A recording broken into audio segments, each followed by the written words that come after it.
I am doing the questions in the order that I saved them in my drafts, and this is the one that I've been wanting to get to, so bear with me because I'm going to be emotional.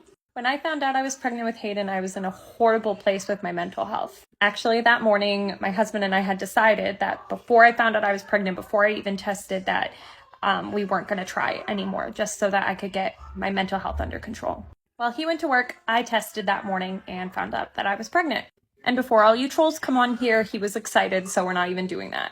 But it was very, very hard for me to be going through all this mental health things while I was now pregnant.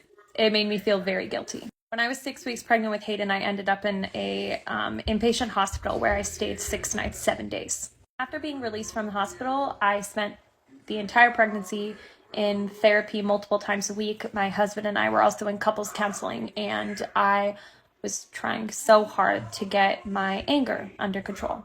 So I'll start by saying that if I weren't pregnant, I probably wouldn't be here. So that's the first purpose he had, was making sure that his mama stayed alive. His second purpose was showing me that pregnancy did not have to be as traumatic as it was the first time, because I had the easiest pregnancy with him. I did not have preeclampsia. I did not have postpartum toxemia with him. I was 30 pounds lighter when I got pregnant with him than I was with my first son, and I overall just felt so great. Then I had a painless birth. I had an epidural, but it's so weird because I was able to be on my hands and knees with my epidural and in the positions that I wanted to be, whereas with Bentley, I was bedlocked and had pins and needles going through my legs, so it was very traumatic for me. So number 3 was teaching me that birth didn't have to be so traumatic either. Number 4 is breastfeeding. Bentley had a really bad tongue tie, and Hayden latched right away, and I got to experience a bond with him that I didn't get to experience with Bentley. And number 5 is this.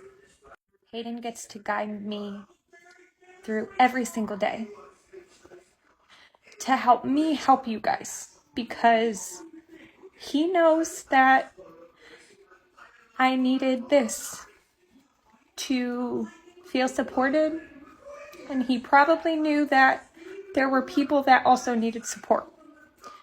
So I like to look at his whole life as one big purpose, and I like to look at him afterlife as one big purpose, because he still keeps me going every day, even though I can't see him or hear him. And that's the most beautiful thing ever.